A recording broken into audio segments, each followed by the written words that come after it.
인사 정식으로 드리고 시작하도록 하겠습니다. EBS에서 수학을 강의하고 있는 심석이라고 합니다. 반갑습니다. 저희가 항상 오면 뭐 대표 강사 뭐 이런 얘기 수식어를 붙여주시는데 제가 EBS 강의를 한 지가 좀 오래됐습니다. 제가 2002년도부터 EBS에서 강의를 시작했거든요.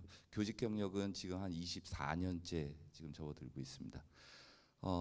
저희 학교는 좀 자율형 사립고라 좀 특수 집단이에요. 그래서 일반계 고등학교랑은 좀 다르지만 어쨌든 학생은 되게 비슷한 상황입니다. 어느 학교든지 제가 볼 때 열심히 학교 안에서 이렇게 들여다보면 열심히 하는 학생이 있고 열심히 한다라고 생각만 하는 친구가 있고 마음속으로는 급한데 행동을 보면 여지없이 뭐 1, 2학년 때랑 뭐 전혀 바뀌지 않은 학생들의 모습을 보거든요. 다급하잖아요. 6월 모평도 끝났고 고3이고 수험생이고 이러면 정말 뭐 밥 먹고 와서도 책을 펼쳐야 될 것 같은데 밥 먹으면 저희 같은 경우는 이제 기숙학교인데요. 핸드폰은 소지가 아예 금지예요. 그래서 2번 적발됐으면 아예 기숙사에서 퇴사당해 버립니다. 그러니까 되게 엄격하게 다루는 학교인데요.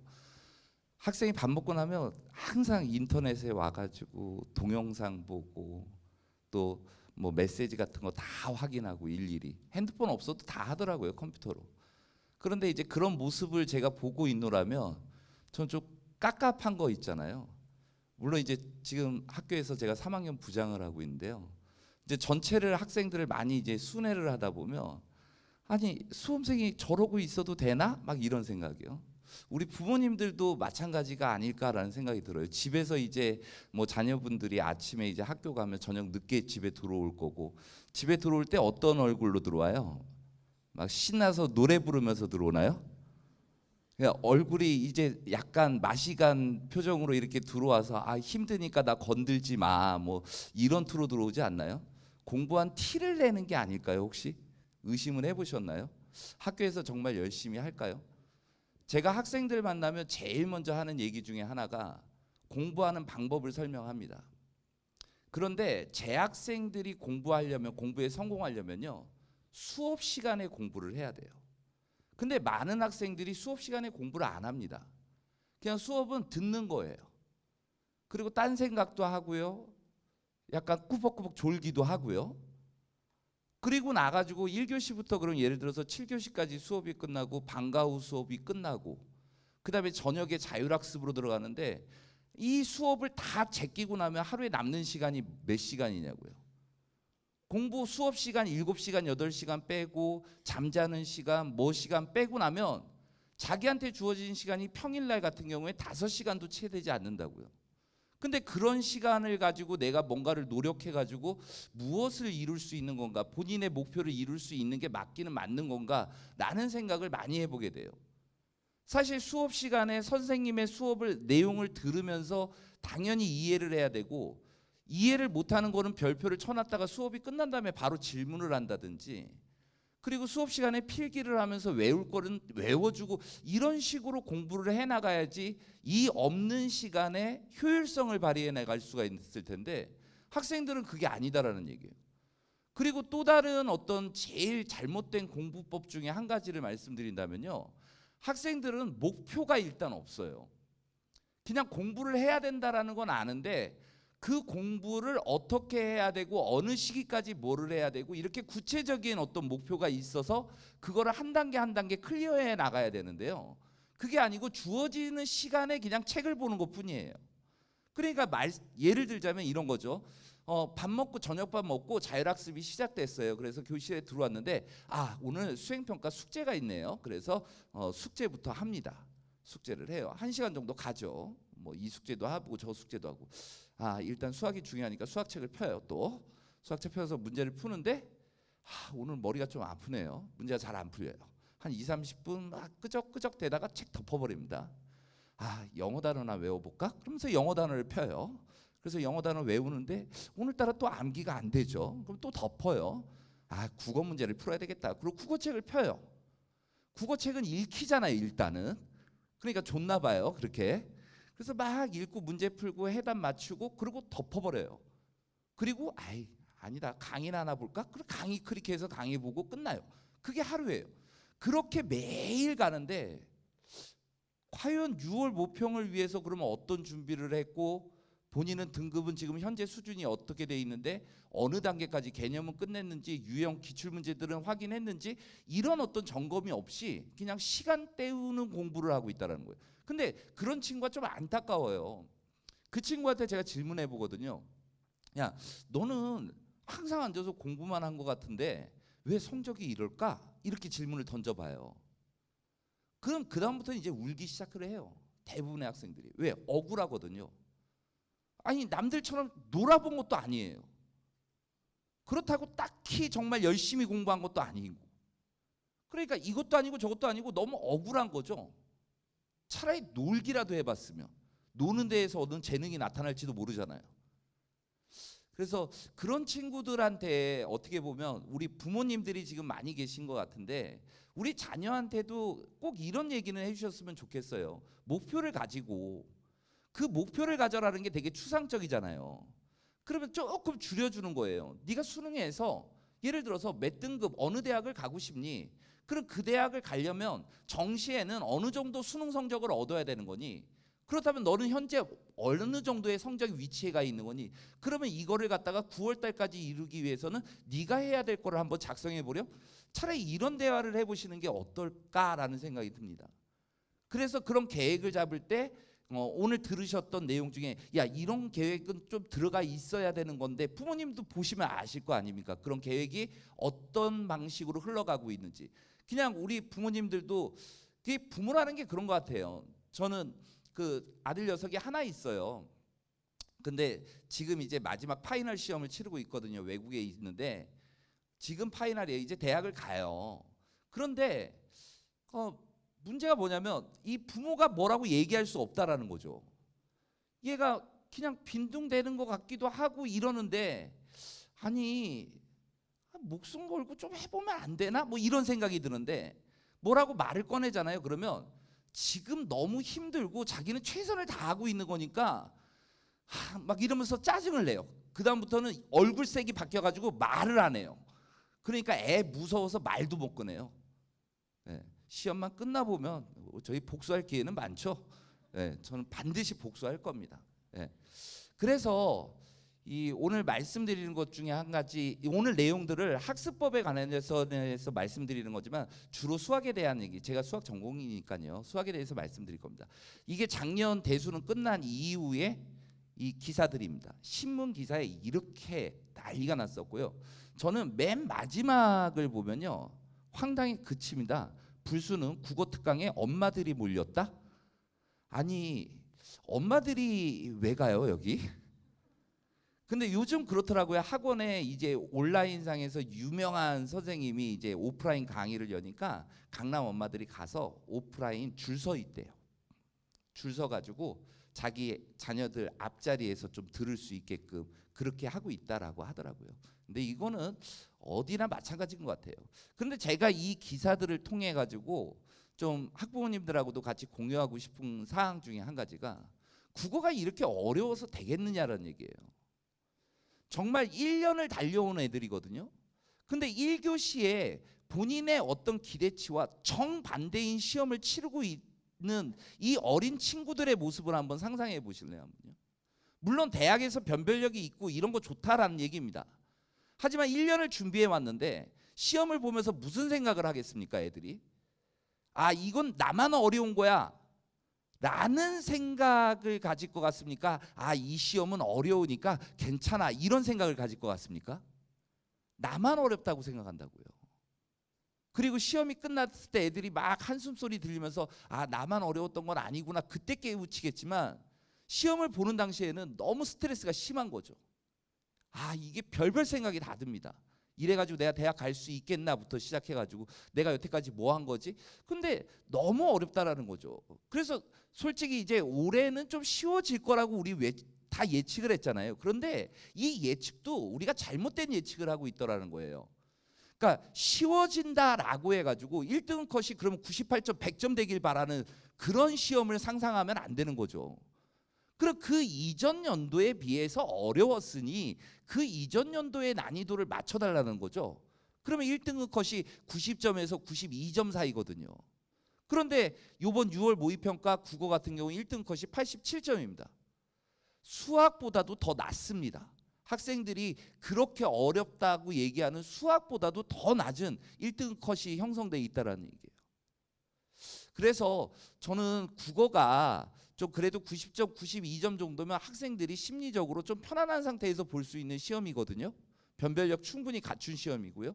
그래서 좀 국어의 시험이 좀 그렇게 운영됐으면 한다라는 바람을 가지고 있습니다. 혹시라도 우리 교장 선생님도 계시고 교육국장님도 계신데 어디 정부하고 관련된 이 교육 토론이 있다면 이 1교시의 그런 이 상상하기도 힘든 그런 난이도는 정말 아닌 것 같습니다. 여기 보시면요, 우리 그 서울대 217명 미충원 있잖아요. 의대 유칠 이거 아닙니다. 최저 못 맞춰서 직윤에서 다 떨어졌습니다. 직윤에서요. 인천 지역 같은 경우에 3분의 1 토막 났습니다. 직윤에서. 그러니 학생들의 그런 기대치를 어느 정도 반영을 해줘야지 갑자기 180도 팍 틀어버리는 이 평가는 조금 우리가 자제를 해야 되는 게 아닌가라는 생각이 듭니다. 이거는 제가 강의하는 모습인데 좀 젊죠? 예, 화장 전, 화장하기 전. 이건 화장을 한 거고요, 분장을 한 거고요. 작년이에요. 예. 근데 제가 옆에 학습이라고 적어놨습니다. 요즘 애들이요, 학을 정말 많이 합니다. 그러니까 본인이 이 학을 하고 나서 뭔가를 기대를 해요. 많이 들었잖아요. 이 웬만한 여기 학부모님들 이 인강 결제 안 해주신 학부모님 없을걸요? 프리패스라고 해서 입시 사이트마다 다 하나씩은 결제해 주셨을 거요 아마. 그래도 옛날 학부모님보단 나아요. 한 강좌에 10몇만 원씩 하던 그거보다는 그래도 그냥 다 들을 수 있는 통학권을 그렇게 팔아준다니 이 한번 결제해 줄만 하죠. 그래서 학생들이 이 강의를 정말 많이 듣는다고요. 그런데 정작 인강으로 성공한 학생들의 케이스를 보면요, 이 습의 비중이 더 크다라는 거예요. 1시간 강의를 들었으면 그 강의를 내 걸로 만들어내기 위한 노력의 시간이 정말 많더라라는 거죠. 그런데 많은 학생들이 이거만 하고 이거는 등한시하는 거예요. 우리가 왜 학습이라고 했겠어요? 배울 학자의 익힐 습자라고요. 여기까지 가야지 지식이 내게 되는 건데 그냥 듣기만 하니까, 아유 듣기만 해가지고 공부가 되는 거라면 저도 자신이 있습니다. 아니 우리 부모님들은 자신 없겠습니까? 듣기만 하면 된다는데 강의 틀어놓고 그냥 딱 읽기만 하면 되는 거잖아요. 듣기만 하면 되는 거잖아요. 그게 아닌데 우리 아이들은 아직 이런 공부를 그거를 이용해서 내가 어떻게 효과를 볼 건지에 대해서는 좀 개개인의 차이가 되게 큰 것 같아요. 그래서 인강을 잘 활용하는 거는 보는 게 중요한 게 아니고 그 본 강의를 얼마나 내 걸로 만들었느냐가 중요한 것 같습니다. 학교에서 제가요, 이제 저도 이제 어려운 수학을 많이 가르쳐 주는 편인데요. 교과서에 없는, 그러니까 문제 풀기 위한 요령이죠. 그래서 그 요령을 가르쳐 줘요. 가르쳐 주고 나서 똑같은 문제가 나왔는데 학생들한테 질문해 보면 그걸 적용을 못 합니다. 그래서 왜 적용을 못하니 자꾸 생각을 해야 된다라고 하지만 그건 선생님이니까 생각하는 거지 학생들은 생각 못한다라는 거예요. 아니요, 학생들이 생각을 안 하는 거죠. 실제 뭐를 하나를 들어가지고 내가 그걸 익힐 때까지 얼마나 많은 시간이 투자가 돼야 되는데 그 투자 없이 그냥 들은 것만으로 어떻게 가겠습니까? 만약에 외국인이 외국에 사는 사람은 젓가락이 편하겠습니까? 포크가 편하겠습니까?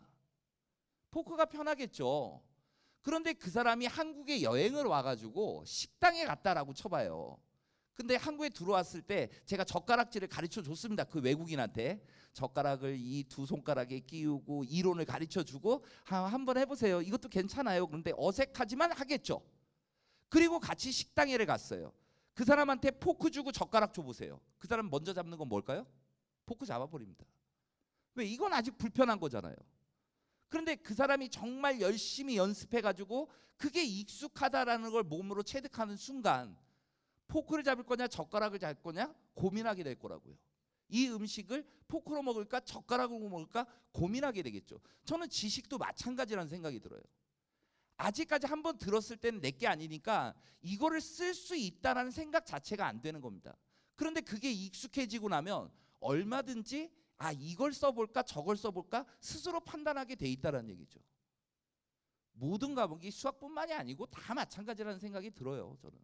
그래서 습을 좀 많이 강조하는 그런 어떤 공부가 가장 중요한 게 아닌가. 우리 부모님들 지금 책 있잖아요. 받으신 책 있죠? 그거 한번 들어보실래요? 들어보실래요? 그 밑을 보세요. 밑에 이렇게 깨끗하죠. 밑이 깨끗하죠. 색깔이 같죠. 학생들이 공부한 책이라면요, 밑이 시커매야 돼요. 이게 우리 아들 딸이 손이 시커매서 시커매진가가 아니고 책장을 넘기면요 공기하고 만나기 때문에 거기에 이제 이 시커매진 먼지가 끼게 돼 있는 거라고요. 그래서 오늘 가시면 한번 저는 학생들이 공부하고 있다라는 책에 얼마만큼 시커매져 있는지 그거 한번 학습해 보는 게 좋을 것 같아요. 제가 요즘 학생들한테 하는 얘기 중에 한 가지가 양치기 소년, 양치기 소녀라고 얘기하거든요.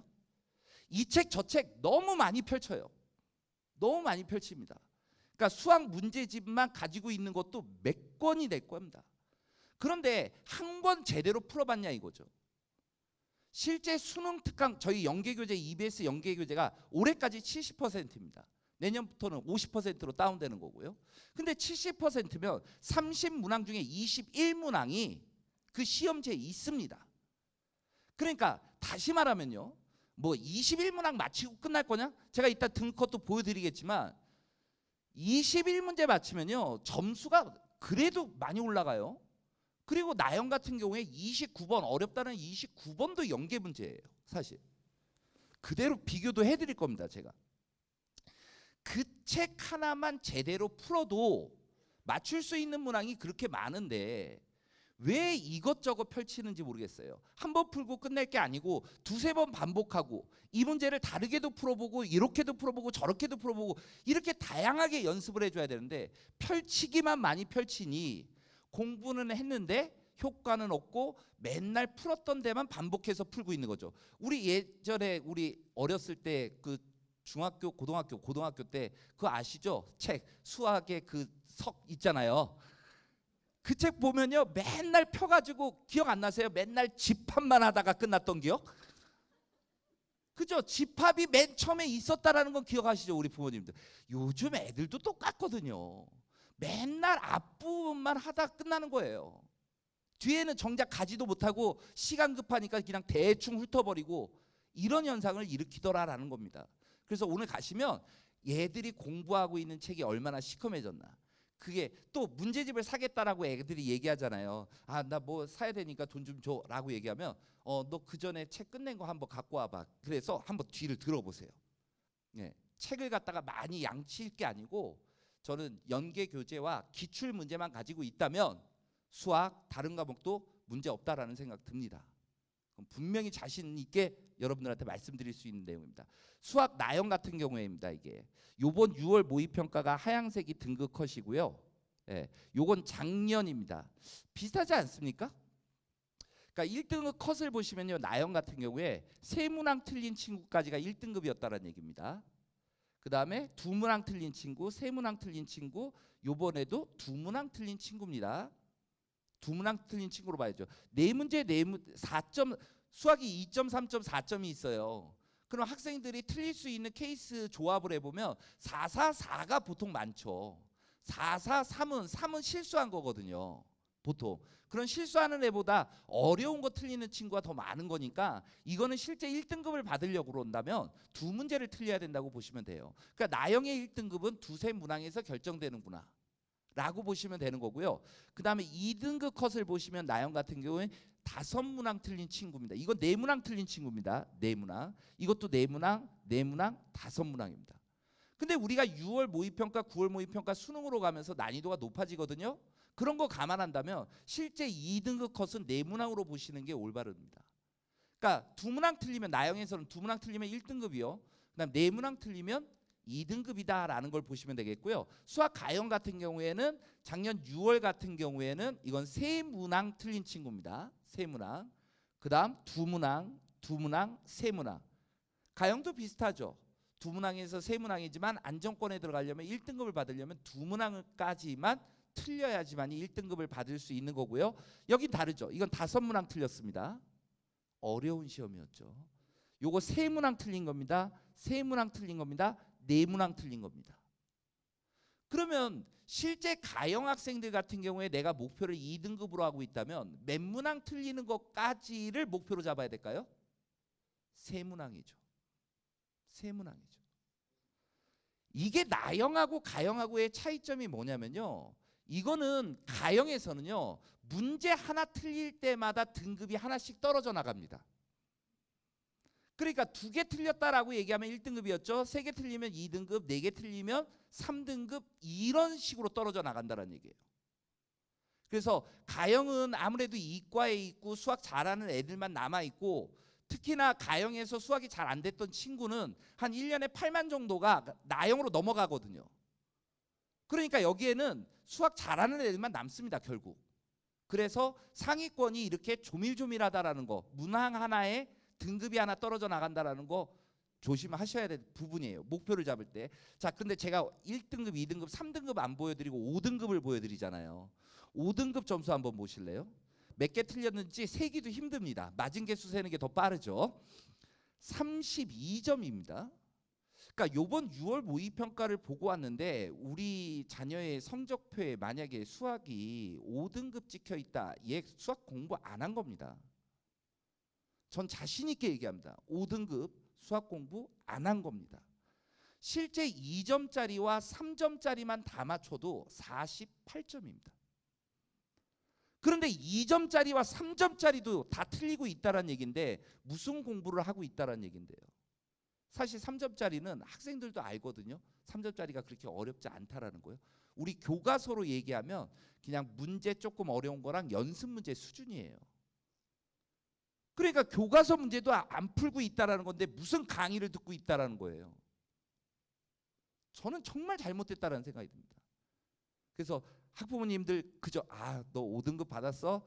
야, 그럼 조금 더 해서 4등급, 3등급까지만 받자. 그런 격려를 해줄 때가 아니란 얘기죠. 나형 5등급 받았다? 이거는 일주일 정도 굶겨야 됩니다. 공부의 틀을 만들어야 돼요. 가형 같은 경우는 좀 다르죠. 47점. 얘네들은 공부는 한 겁니다. 근데 3점짜리에서도 어려운 게 있고 실수하고 이러니까 5등급 요 정도 성적이 나오는 거지. 가형 5등급도 나형 5등급 취급하지 마시고요. 가형 5등급은 그래도 공부하는데 이 친구들은 제가 말씀드린 대로 뭔가를 하는데 자기가 할 수 있는 거 이해는 잘 못하는 애들이에요. 그러니까 익숙한 건 되는데 조금 거북한 거는 잘 안 풀리는 친구들이 보통 여기에 와 있습니다. 그래서 단계가 조금씩 올라가야 되지 않을까. 보통 그래도 공부를 여기 오시는 학부모님들 정도라면 자제분들이 그래도 1, 2등급을 다 노리고 있는 자제분들 아닐까라는 생각이 들어요. 맞죠? 예, 저는 그럴 거라고 생각합니다. 교육의 도시 대구 아닙니까? 네. 그래서 목표를 잡아주실 때 나형 같은 경우 1등급 2문항, 4문항, 가형은 2문항, 3문항 정도의 이런 목표를 설정해 주시면 좋을 거고요. 이게 오답률 베스트를 나타내 주는 거예요. 가형. 근데 항상 나오죠. 30번. 얘네들이 1등이네요. 30번이요. 이게 옛날에는 핵폭탄이라고 해가지고 30번. 요즘 애들 30번 안 풀어버립니다. 시험지에 30번이 없다라고 생각하고 풀어버립니다. 심지어는 예전에 그래서 어떤 일까지 있었냐면요. 이 평가원에서 30번을 냈는데 그렇게 핵폭탄급이 아니었던 거예요. 가형에서 1등급 컷이 100점이었던 시절이 대한민국에 2번 있었습니다. 2008학년도 대수능, 2015학년도 대수능에서 수학 가형의 1등급 컷이 100점이었습니다.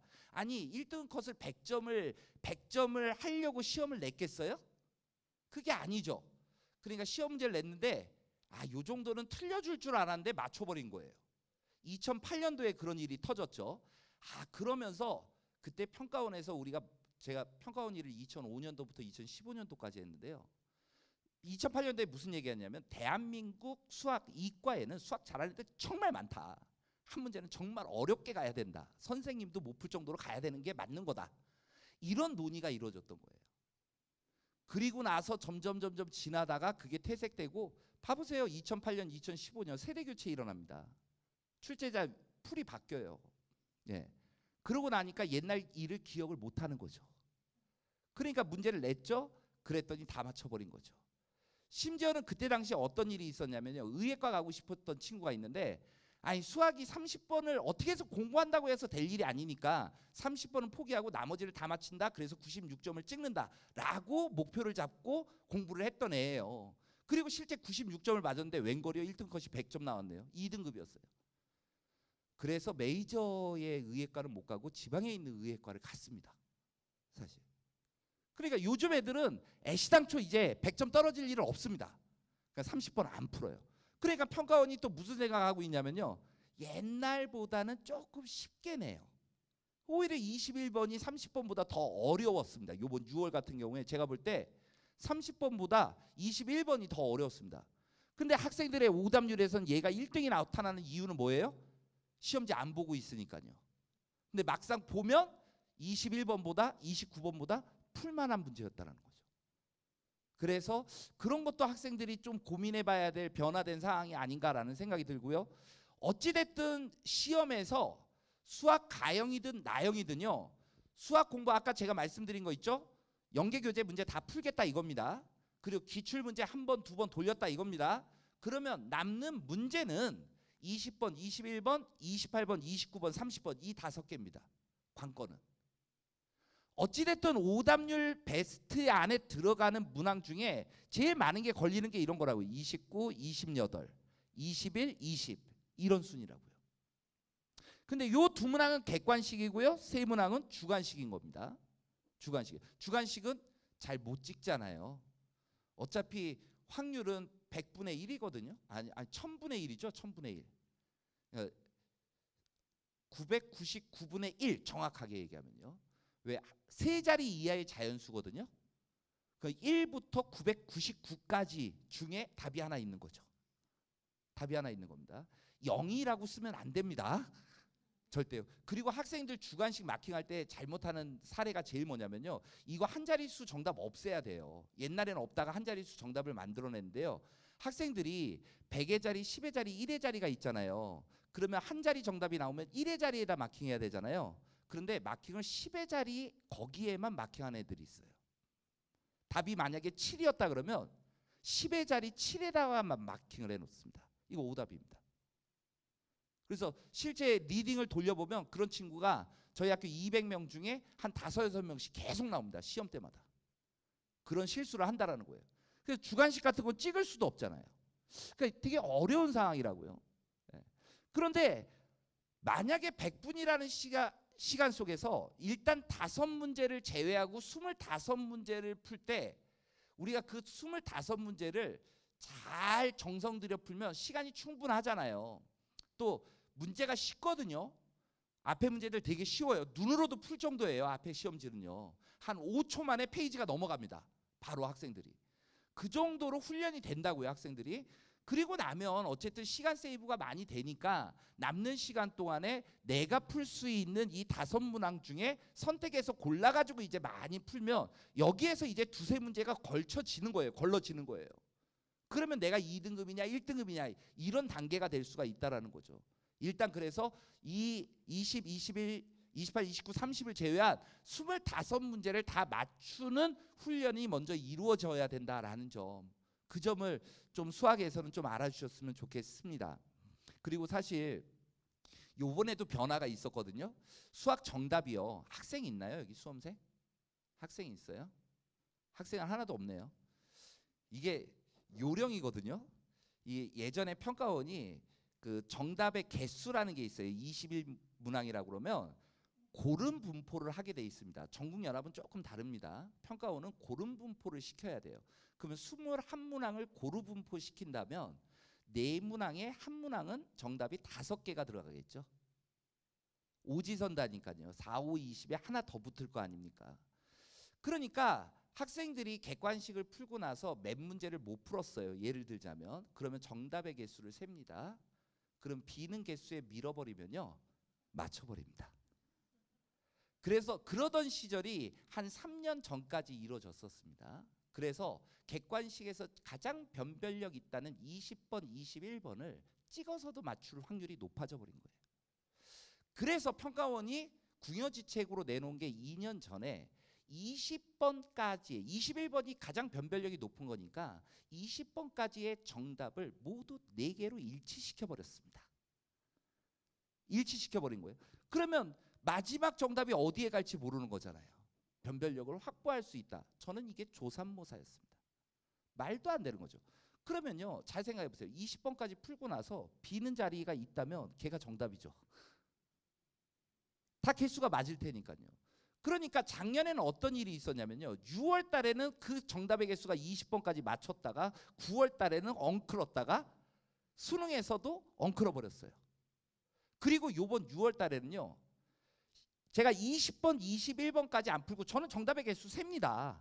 일단 저는 카운트를 해요. 카운트를 했더니 정답의 개수가 몇 개가 나왔냐면요, 1번, 2번, 3번, 4번, 5번일 때 3, 3, 4, 6, 3 나왔습니다. 우리 부모님들 한번 잘 생각해 보세요. 3, 3, 3, 6, 3 나왔습니다. 6은 나온 적이 없었거든요. 그러면요, 어찌됐든 20번, 21번은, 저는 4번은 이제 다시는 안 찍습니다. 4번은 아웃이죠. 아이, 설마 정답의 개수를 7개까지 해놨겠어요? 그러면 이렇게 기둥 세운 애들이 1번으로 기둥 세우는 애는 점수 적을 거고 4번으로 기둥 세우는 애는 2배가 될 거 아닙니까? 그거는 말이 안 되는 거거든요. 그러니까 4번을 안 찍을 거라고요. 그리고 정설이 있습니다. 수학과에. 수학 시험에 정설이 있습니다. 21번은 3번으로 찍지 않습니다. 21번은 3번으로 찍지 않습니다. 왜? 일반적으로 찍으라 그러면 3번을 제일 많이 찍거든요. 그래서 가장 변별력 있는 문제를 3번에다가 주지 않는다는 얘기예요. 그러면 이제 1, 2, 5 중에 찍겠죠? 우리 부모님들 한번 찍어보세요. 20번, 21번. 1, 2, 5 중에 찍을 겁니다. 정답은 2, 5였습니다. 그러니까 운 좋으면 다 맞춰버리는 거예요, 그렇게. 네. 근데 내가 실력을 가지고 물론 할 수 있겠지만 그 실력으로 충분히 어느 도달했다면 그 다음에 운도 바랄 수 있는 거 아닙니까? 아니, 시험지에 나는 이 문제 못 푸는 문제니까 가만히 있어야 돼, 정답을 마킹하면 안 돼, 이런 겁니까? 찍어야 되잖아요. 근데 요즘 애들 다 안다라는 거예요, 이런 사실을. 제가 애들한테 다 얘기하는 거요. 그 잘 찍어요. 쓰레 담았어요. 뭐 이래요. 잘만 찍으면 되잖아요. 어차피 3P 6가지 케이스밖에 안 나오잖아요. 뭔 소리인지 모르시겠죠? 1, 2, 5를 가지고 순서대로 하면 1, 2, 1, 5, 2, 5 이래 순서가요. 그 다음에 뒤집은 순서 6가지밖에 없다고요. 네. 그래서 잘 찍으면 확률이 높아지는 거잖아요. 아니 5개 중에 찍는 거나 6개 찍는 거나 확률이 훨씬 높다고요, 지금.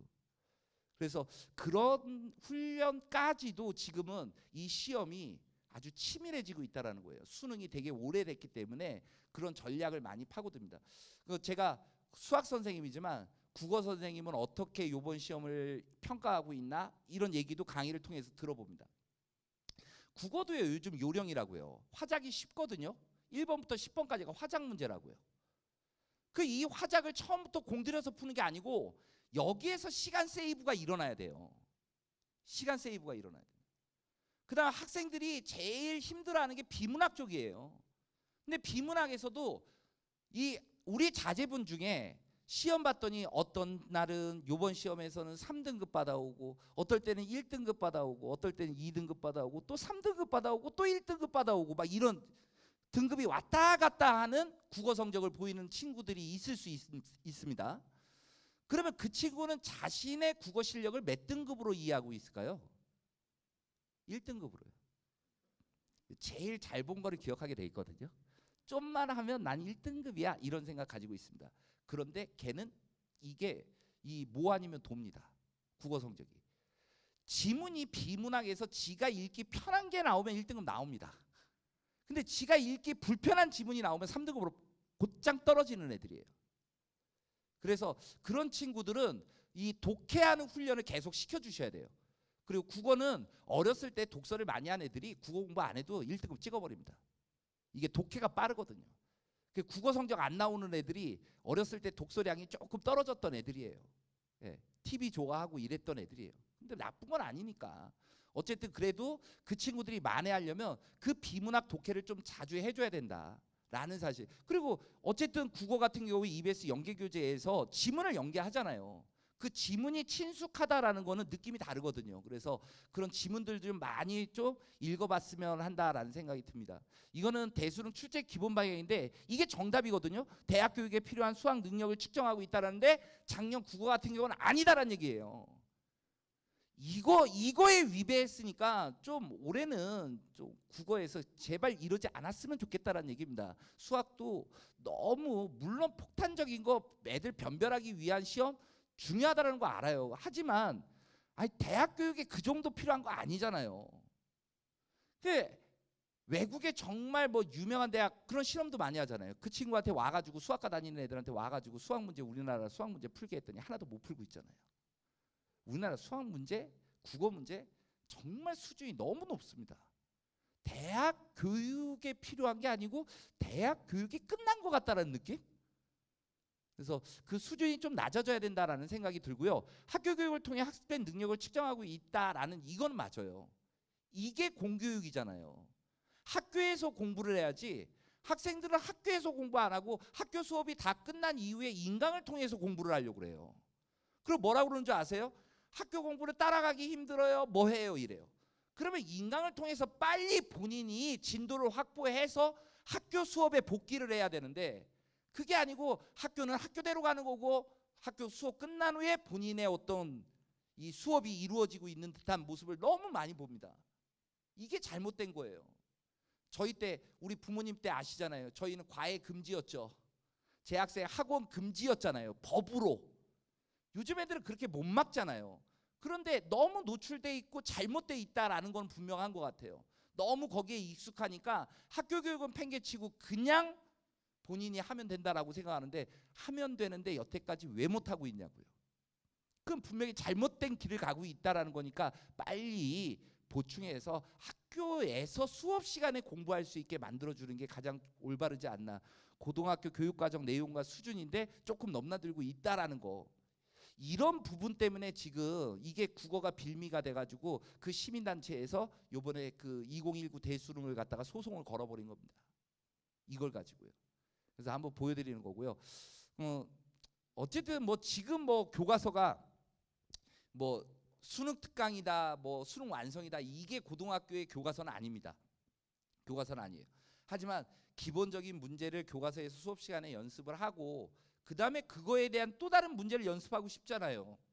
문제집, 수학 문제집 우리도 뭐 한 권 안 풀고 졸업하지는 않았잖아요. 그러니까 그런 문제가 가급적 연계 교재를 우선으로 풀어주고 그리고 시험에선 실제 어떻게 나왔는지가 중요한 거 아니에요? 우리 부모님들도 다 아시죠? 우리 고등학교 갈 때는 연합고사라는 거 치렀습니다. 뭐 십몇 년간 뭐 연합고사 기출문제, 학력고사 기출문제. 저희도 기출문제 봤잖아요. 애들도 마찬가지예요. 수능 기출문제 되게 중요합니다. 그런데 이런 기본적인 공부가 안 된 상태에서 기출문제만 가서 그냥 냅다 풀려고 해요. 준비가 안 돼 있는데 그 문제가 어떤 맛인지 어떻게 압니까? 여행지에 대한 정보를 가지고 내가 여행지에 가야지 그 여행지의 아름다움을 볼 수가 있는 건데 여행지의 정보 없이 그냥 가가지고 맨 땅에 헤딩하는 거랑 똑같은 거라고요. 정석적인 개념, 유형 공부 다 이루어진 다음에 기출을 봐야지 아 이런 개념을 이렇게 평가원에서 낸 거구나 아 이 문제가 이렇게 이 표현이 바뀌어서 나오는 거구나 이런 걸 느낄 수가 있는데 학생들은 그런 느낌 없이 그냥 기출문제만 냅다 돌리니 이 빨리 익힐 수 있는 것도 시간이 더 오래 걸리게 돼 있다는 점입니다. 잘하는 친구들은 기출문제 봐도 얼마든지 잘하죠. 근데 못하는 친구들이 단계를 밟아가려면 이 기출 단계는 아니다라는 점을 말씀드리고 싶은 거고 이거는 뭐 이 수능 대비 기본학습법이라고 제가 말씀드리는 지금 얘기가 이겁니다. 그러니까 교과서 개념, 유형, 일반 문제집에 많이 등장하는 문제 스타일들이 있다고요. 그런 것들이 실제 평가원에서는 어떻게 나왔었는지 이걸 보는 거고요. 그다음에 마지막에 실전 연습이라는 거는 완전히 실전이 될 수는 없지만 이런 모의평가라든지 전국연합 이런 것들이 실전 연습이 되는 겁니다. 그러니까 왜 말씀드리는 거냐면 제한된 시간 내에 문제를 풀어야 돼요. 우리 자제분들 중에 이런 친구 있을 겁니다. 엄마 요번에 나 시험 못 봤는데 끝나고 다시 풀어봤더니 다 풀 수 있는 거였어. 실수해서 틀렸어. 이런 친구들이 있을 겁니다. 이 친구의 문제점이 이겁니다. 본인이 실수해서 틀렸다라고 얘기하는데 그게 실수가 아니고요. 제한된 시간 내에 문제를 풀어야 된다는 걸 인지하지 못하고 있는 겁니다. 시간을 더 주면요. 점수 올라가게 돼 있습니다. 100분이 아니고 120분, 120분 시험 보게 하면 10점이 올라가 버립니다. 이거는 실험 결과입니다. 실제. 그런데 학생들은 그 생각을 못 하는 거예요. 아, 우리 부모님들도 오해하기 딱 좋죠. 아, 우리 애가 시험 때 너무 긴장을 해서 그러나? 아닙니다. 이게 실전 연습이 없기 때문에 그래요. 이번 3월 달에도요. 국어 시험이 되게 어려웠어요. 국어 시험이요. 이 1등 컷이 70 몇 점 나왔어요. 국어가요. 그런데 이 친구들의 문제점이 뭐였냐면 비문학이 무지 어려웠거든요. 그러니까 비문학에서 시간이 너무 오래 걸린 거예요.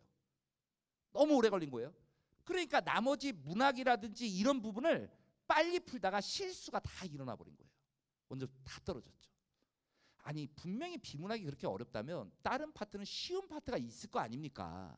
근데 학생들은 그 생각을 못하고 이거를 해결해야 되니까 비문학 지문을 딱 얼핏 보고 풀어야 되는데 그게 안 되니까 다 읽고 분석하고 이래서 문제를 풀려니까 시간이 과부하가 걸려버렸고 그 시간을 그냥 허둥지둥 대다가 먼저부터 팍폭 나가는 그런 결과가 나왔다는 거죠. 그래서 학생들한테도 반드시 얘기하는 것 중에 하나가 내가 몇 번 문항을 풀 때 지금 시간이 어느 정도 소요됐고 이걸 반드시 체크해 봐야 된다라고 얘기합니다. 수학도 마찬가지입니다. 요 문제 풀 수 있을 것 같아 라고 잡고 몇 분 있다 보면 한 20분이 후딱 가 있다고요. 실제 문제 풀 때도 학생들 경험한 그런 경험 있잖아요. 한 문제 잡고 요거 풀 수 있을 것 같아 하고 때 시간이 벌써 이렇게 갔어? 이런 느낌이요. 그래서 몇 번 문항을 풀 때 어느 정도 시간이 소비된다라는 것까지 확인하는 연습, 이 단계가 돼야지만이 시험을 본인이 원하는 대로 이끌고 나갈 수 있지 않나라는 생각을 많이 해보게 됩니다. 그래서 개념, 유형 정말 정확하게 잡아야 돼요. 학생들이 수학에 대해서 질문을 많이 해요. 아, 선생님 저는 개념은 아는데요. 아, 이게 문제 적용, 문제 해결력이 없는 것 같아요 라고 얘기하는데요. 그런 애들이 개념이 없더라고요. 아무 개념이 없어요. 네. 그러니까 본인한테 물어보면 실제 대답할 수 있는 게 없어요. 개념은요, 선생님과 동등한 위치에서 설명할 수 있어야 됩니다. 개념이라는 건요, 동등한 위치에서 설명할 수 있다라는 게 개념입니다. 아니, 선생님이 가진 개념이 다르고 학생이 가진 개념이 다를 수가 있나요? 개념이? 똑같아야 되거든요. 근데 학생들은 그냥 얼핏 아는 거, 선생님이 힌트 주면 아는 거. 그런데 시험은 스스로 봐야 되는 건데요. 옆에 선생님 없잖아요. 누구한테 물어볼 사람 없잖아요. 그러니 개념이라는 거는 선생님 수준을 유지해야 되는데 그게 안 돼 있는 경우가 많습니다. 그래서 간혹가다 이렇게 얘기해 보세요. 미적분 원의 미분법에 대해서 엄마한테 한번 설명해 볼래? 뭐 이래 보세요. 그래서 걔가 정말 어떤 이야기를 하나 모르겠죠, 당연히. 근데 한번 들어봐 주세요. 걔가 머뭇댄다든지 그러면 미적분 개념 안 돼 있는 거예요. 아니, 저한테 얘기하라고 그러면 저는 그냥 얘기해 버립니다. 도함수의 활용, 첫 번째 6가지 시험 출제 유형이 있는데, 첫 번째 접선의 방정식, 두 번째 함수의 증가감소, 세 번째 함수의 극대극소, 네 번째 모든 그래프의 상황을 종합한 최대 최소의 문제, 다섯 번째 방정식과 부등식에 응용한다, 여섯 번째 유형은 속도와 가속도. 쫙 나오는데요. 시험에 출제된 유형이 이렇다라고 다 나와 있는데요. 이 중에 세 문항이 나오는데요. 아니, 너만 모르고 있는 거잖아. 다 알고 있는 건데요. 이 시험 문제가 뭐가 나온다고 이렇게 얘기까지 하고 있는데요. 확률과 통계는 더 마찬가지입니다. 순열 그러면 4가지. 일반적인 순열, 그 다음에 같은 것이 있는 순열, 중복 순열, 그 다음에 원순열. 그 다음에 조합으로 가면 2가지. 일반적인 조합과 중복조합, 중복조합. 시험에 나오는 유형은 3가지. 음화정, 음이 아닌 정수의 서로 다른 항의 개수, 그 다음에 함수 등호. 그냥 나오는 거예요. 확률은 6가지 시험 출제 유형이 있다. 수학적 확률, 확률의 덧셈 정리, 여사건의 확률, 조건부 확률, 확률의 곱셈 정리, 그 다음에 독립시행의 확률. 다 알고 있는 거요. 시험에 뭐가 나온다라고 다 얘기해 줬는데요. 그러니 그걸 설명할 수 없는데 어떻게 문제를 풀겠습니까? 그 문제가 뭘 묻고 있는지조차도 모를 텐데요. 그래서 개념 공부를 정말 정확하게 열심히 한번 해봐라. 설명할 수 있을 정도로 해봐라 라는 말씀 드리고 싶은 거고, 아까 강조드렸던 기출, 실전 연습에 대한 이야기를 합니다. 이제 정리를 하도록 할게요. 수능에서 공부를 하면서 국영수는 점수가 쉽게 오르지 않으니까 학생들이 요맘때쯤, 부모님들 조심하십시오. 요맘때쯤 학생들이 여름방학 직전부터 애들이 탐구만 붙잡고 있습니다. 애가 공부하는 책들 잘 보십시오.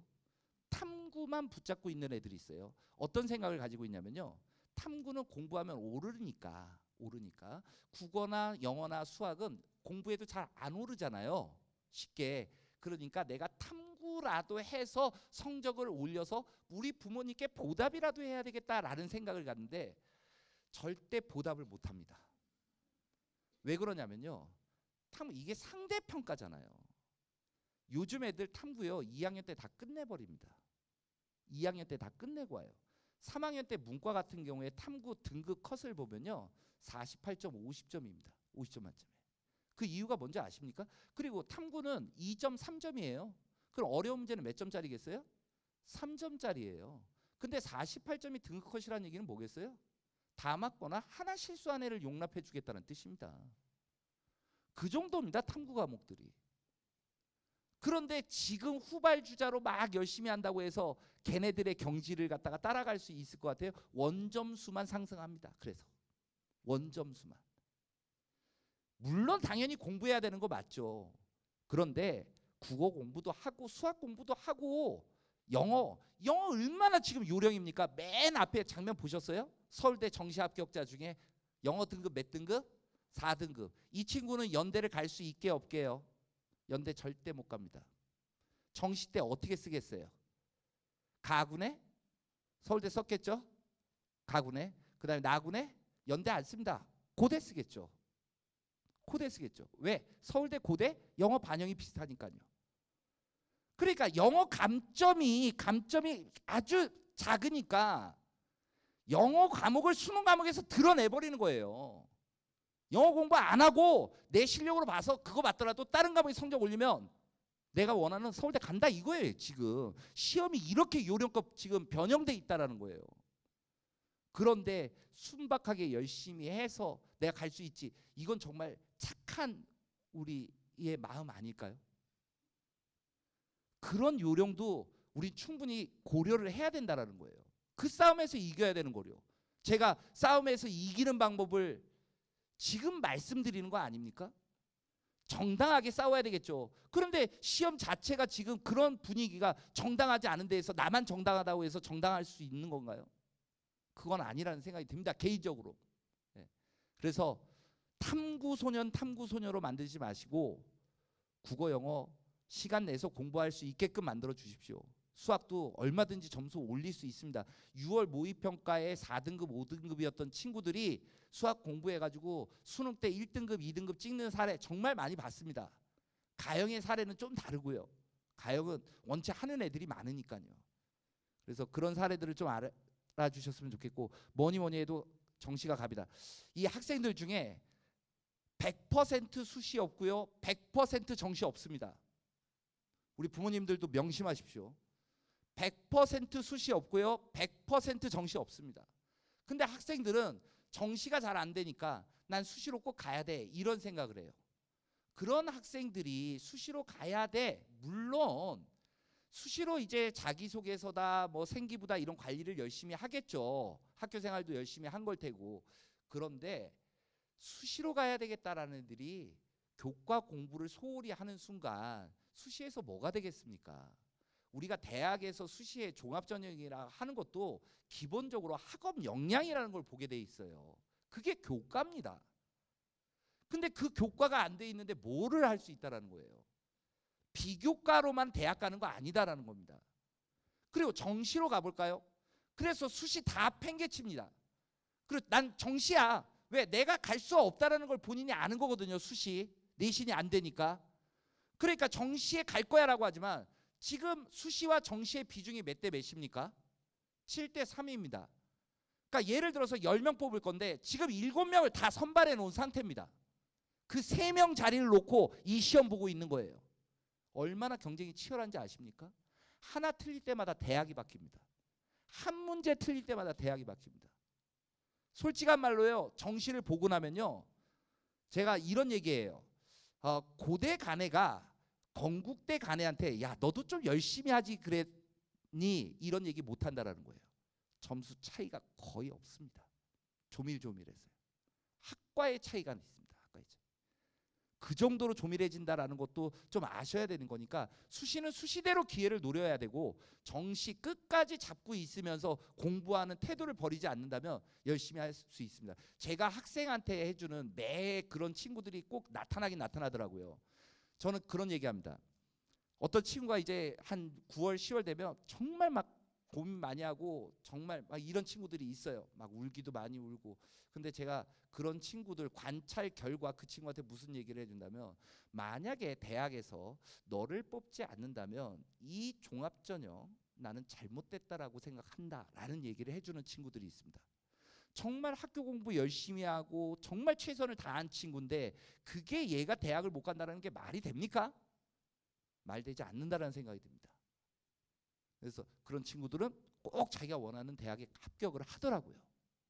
그래서 끝까지 학교 공부 열심히 하고 수시는 수시대로 정시는 정시대로의 전략을 가지고 움직여야 된다라는 점 말씀드리고 싶고 학생들이 많이 갖는 것 중에 하나가 지금 다 수험생 학부모님은 맞아요? 3학년이에요? 이 수험생도 사람이라고 생각해요. 지들이. 저는 아들한테도 이런 얘기했거든. 야 너는 숨만 쉬고 공부만 해. 여태까지 안 한 게 있으니까 그렇게 했으면 좋겠어. 이런 얘기를 해요 제가. 근데 지도 사람인 줄 알더라고요. 근데 수험생은 사람이 아니라고 생각을 해야 됐거든요. 사람이 어떻게 이런 생활을 해요? 저도 제 자식 보면서 좀 미안해요. 근데 기특하게도 또 수학을 전공하겠대요. 네. 근데 제가 만약에 얘가 어렸을 때 학원 보내놨으면 얘가 수학을 전공하겠다는 말이 나올까라는 생각이 들어요. 되게 어눌하지만 그래도 이런저런 생각을 하는 모습이 좋더라고요. 제가. 그래서 저는 수학자로 키우려고 하고 있습니다. 네. 그래서 사람이라는 생각을 좀 버려줬으면 그냥 꾹 참고 150일.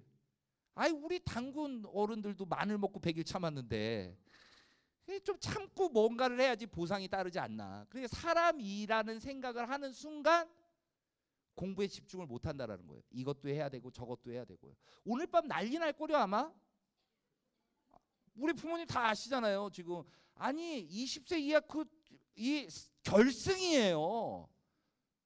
1983년 기억 안 나세요? 선생님들이 야 네 집에 TV 있냐 없냐? 집에 있는 TV 갖고 오라고 그래서 학교에서 TV로 시청하던 시절 아닙니까? 애들 정말 많이 볼 거라고요. 근데 이거 나라의 축제이긴 한데 수험생은 하이라이트만 봐도 되지 않겠어요? 아침에 그냥 식사하면서 야 우리가 이겼대. 근데 관심을 갖는다라는 얘기죠. 그냥 하루 스케줄 다 망가질 거 아닙니까? 그냥 차라리 저는 상관없습니다. 그런 애들의 인생이 있는 거고 또 그걸 희생하고 열심히 공부한 친구가 있다면 그거에 대한 보상이 이루어지는 그런 제도가 있으면 좋겠죠. 그래서 노는 날이 더 많았으면 좋겠습니다. 근데 부모님들 제발 우리 학생들 데리고 여름방학 됐는데 야 그래도 수험생인데 가족들 여행에는 참가해야 되지 않겠어? 이런 얘기 좀 하지 마세요. 그냥 부모님들끼리 갔다 오세요. 왜 애는 끌어들여요? 서먹서먹해서 그러죠? 두 분이 계실 게 민망해서 그러죠? 그냥 부모님들끼리 갔다 오세요. 애들을 왜 건드려요? 걔들 냅두면 그냥 지가 자다가 지겨워서 공부할 거예요. 그러니까 수험생 건들지 마시고요. 네, 여행은 수험생 데리고 가는 건 아닙니다. 절대. 알겠어요? 그리고 애들이 비교를 이래요. 제 이름이 심주석인데요. 비교를 해요. 얘보다 열심히 하잖아요. 작년보다 열심히 했잖아요. 안 되는 걸 어떻게 해요? 이런 얘기예요. 상대평가거든요. 누구보다가 아니에요. 그 누구를 안 했었으니까 그 누구를 앞서기 위해서는 그 열심히 하는 거 그 이상으로 해야지 뭔가 추격을 할 수 있는 거 아니냐고요.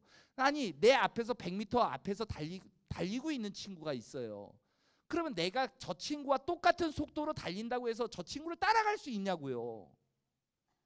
상대평가라는 겁니다. 그래서 나라에서도 이제 절대평가 시켜버리려고 하는 거고요. 너무 잔인하니까. 아니 나도 열심히 뛰는데 너무 열심히 뛰어버리니까 쫓아갈 생각을 못 하는 거예요. 그래서 바꾸고자 하는 거잖아요. 그리고 학생들 공부하다 보면 또 이런 얘기도 해요. 이런 문제는 안 나왔으면 좋겠대요. 꼭 나온다. 그 저희들 경험 있잖아요. 부모님들도 얘기해 주세요. 야, 이거 어려운 거 안 나왔으면 좋겠지. 어? 그런 문제는 꼭 나오더라. 이런 얘기 해주세요. 애들하고 소통할 수 있는 얘기들 아닌가 싶습니다. 제가 아까 연계 문항 하나 보여드릴게요. 이게 EBS 수능 특강에 있는 문제거든요. 요 문제가 나영에서는 29번 문제고요. 그 다음에 가영에서는 19번 문제로 나왔습니다. 딱 보기에도 똑같은 문제인데 요 문자가 하나 더 늘었죠. 가영이니까. 근데 요 문제를 가지고 낸 겁니다. 자, 이 문제 말고 그러면 다른 문제집에도 있지 않겠습니까? 저는 단연코 저는 수학 문제 정말 많이 풀어보는 사람 중에 하나인데요.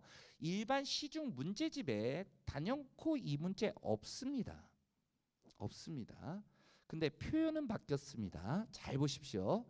A 플러스 6이 B 플러스 4보다 작거나 같답니다. B 플러스 4가 A 플러스 6보다 크거나 같죠. 그럼 4가 넘어가면 마이너스 4가 돼서 A 플러스 2보다 B가 크거나 같다가 됩니다. 이 얘기는 A하고 B를 비교하면 B는 A보다는 2 이상이 크다란 얘기죠. 그 얘기를 이렇게 준 겁니다. A 다음에 B가 오는 건데 B하고 A하고의 차이는 2보다 크거나 같다라는 표현으로만 바꿔놓은 것뿐입니다. 이 문제를 풀 때요. 제가 강의에서만요. 제 강의를 들으란 얘기는 아닙니다. 절대. 예, 어려워요. 어설프게 따라들어서는 안 돼요. 전 농담 안 합니다. 되게 진지하게 하고요. 상위권 수업입니다. 그래서 요령, 상위권 스킬들 이런 걸 위주로 가르칩니다. 그래서 수준 안 되는 친구들이 오면 뭔 소리인지 몰라가지고 나가버립니다. 예. 이 풀이만 4가지 방법으로 설명합니다. 정말 다양한 해석이 가능한 문제거든요. 아니 제가 이걸 말씀드린 게 너는 네 자랑하냐 그게 아니고 이 표현 자체를 문제 해결하는데 이런 생각 저런 생각들이 되게 많은 문항이라는 거예요. 출제자 눈에는 이 문항이 안 띄었겠습니까? 야, 이 문제는 이렇게도 바라볼 수 있고 이렇게도 바라볼 수 있고 그거 변형시키고 싶었던 거겠죠. 이런 문제예요. 이런 문제 포함해서 21문항이 나와요. 그러니 우리가 다른 거보다 우선적으로 이런 문제집을 정말 많이 연습을 해봐야 되는 거 아닌가라는 생각이 든다라는 거예요. 뭘 보고 있는 거냐라는 거죠. 그래서 이렇게 비교해 드린 겁니다. 네. 정말 의도적으로 이렇게 냅니다. 의도적으로 연계를 해야 되는 거니까요. 네. 그리고 좀 부모님들 이렇게 입시 설명회도 주말에 아침에 정말 쉬시고 싶고 한숨 자고 싶고 소파 껌딱지 대고 싶으신데도 어려운 걸음하셨는데 어머님들은 자주 오세요. 그런데 아버님들이 이렇게 오시는 일은 흔치 않거든요. 억지로 오신 거 아니시죠? 네. 그래서 심심하시면 EBS 사이트 한번 들어가셔서 가지고 이렇게 보시면요. 정말 이거는 이제 강의 자료에 대한 요 수능 특강과 수능 완성이 지금 연계 교재로 나와 있는 거고요. 실제 기출 문제, 실전 문제, 실전 연습 저희가 EBS 커리만으로도 학생들이 아까 말한 개념, 유형, 기출, 실전 연습까지 다 가능하게끔 그리고 무료로 이렇게 커리를 갖다 구성하고 있다라는 겁니다. 그러니까 뭐 프리패스를 통해서 사교육도 있지만 어쨌든 우리 공교육 내에서도 이렇게 학생들이 콘텐츠를 이용해서 뭔가 부족한 공부를 학교 공부에서 부족했던 부분들을 보완할 수 있는 장치를 다 마련해 놓고 있다라는 점을 알아주셨으면 좋겠고요. 그다음에 수시 논술과 관련해서 학생부 전형 자기소개서 면접 논술 적성고사 경찰대 사관학교 시험까지 기초 개념부터 시작해가지고 그 작성법까지 전부 다 이 강의로서 다 제공해 드리고 있다라는 겁니다. 그래서 실제 강남 가지 않으셔도 얼마든지 EBS 사이트 안에서 첨삭, 논술 같은 것도 첨삭 받으실 수 있고 대학에서도 모의 논술 많이 신청하거든요. 그래서 그런 데를 통해서 실제 모의 논술도 이렇게 치를 수 있고 모범 정답도 확인해 줄 수가 있어요. 그래서 사교육 논술보다도 오히려 저희는 EBS라든지 대학에서 실제 주관하는 그런 어떤 모의 논술에 참여해 보는 걸 권장해 드리고 싶습니다. 그리고 학생부 종합전형에 대한 얘기 우수 사례들도 있으니까 우리 애의 생기부가 지금 어느 정도의 평가를 받고 있겠구나 이런 것도 좀 보실 수 있을 것 같고요. 뭐 이런 얘기들을 다 진행하고 있습니다. 콘텐츠 다양하죠 정말. 네. 그리고 이런 상담 같은 것도 이제 궁금하잖아요. 우리 정재원 선생님이 다음 강의를 이어주실 텐데요. 이런 데 들어가가지고 글도 남길 수 있어요. 어느 선생님이 콕 찍어서 얘기해도 돼요. 그 선생님한테 상담받으면 24시간 이내에 답변이 오게 돼 있습니다. 그래서 상당히 빠르게 움직일 수 있고 이렇게 선생님들 다 보이시니까 상담위원들 계시니까 상담 같은 것도 자문도 받아보셨으면 좋겠고요. 정정하겠습니다. 18시간 이내입니다. 예, 잠도 자야 되니까요. 예, 제가 글을 찾아보다가 이런 글을 봤어요. 바람이 불지 않을 때 바람개비를 돌리는 방법이 무엇이냐라는 그 책에 이런 질문이 있더라고요. 발문이. 되게 우리가 뭔가에 살면서 학생들도 살면서 생활하면서 수험 생활하면서 뭔가에 이제 질문을 받고 고민을 하는 게 많은 것 같아요. 근데 생각이 많아집니다. 근데 의외로 정답은 간단해요. 정말 수험생이면 열심히 공부하면 되는 거 아닙니까? 그런데 그 열심이라는 게 너무 요령이 없었다. 정확한 목표가 있어야 되고 그 목표를 가지고 실천 계획이 있어야 되는 거고 그 계획을 착실히 이루어 나간다면 분명히 이룰 수 있는 게 있는데 학생들은 그 단계를 건너뛰고 그냥 열심히만 하니까 문제가 있었을 것이다 라는 거고요. 우리 부모님들도 다 마찬가지 아닌가요? 자식을 어떻게 하면 훌륭하게 키울까? 내 맘대로 되지 않는 거잖아요. 그러면서 고민 많은 거고 우리 애가 훌륭하게 좋은 대학, 원하는 대학 이런 데 보내주려고 하는 이유가 그래도 뭔가의 사회적인 어떤 출발의 시작점을 좋게 만들어주려고 우리가 이렇게 고민하고 이런 것들 아닌가. 하지만 뭔가의 질문에 그런 복잡한 생각도 중요하지만 때로는 그냥 앞으로 달려나가 보는 건 어떨까. 잘 모르겠지만 막연한 미래겠지만 그냥 앞으로 달려나가기만 해도 바람개비는 돌아가는 건데 너무 우리가 안절부절하고 너무 걱정 노심초사해가지고 뭐 계획했던 것도 하나도 실행으로 옮기지 못하는 그런 어떤 과오는 저지르지 말아야 된다라는 생각을 가져보게 하는 글귀였습니다. 대구에서도 우리 수험생들과 학부모님들이 앞으로 쭉쭉 나가서 바람개비가 잘 돌아가듯이 올해 대학에서도 성공하시고 가정의 행복 그리고 우리 학생의 원하는 목표 다 이루어지길 진심으로 기원하겠습니다. 지금까지 심석이었습니다.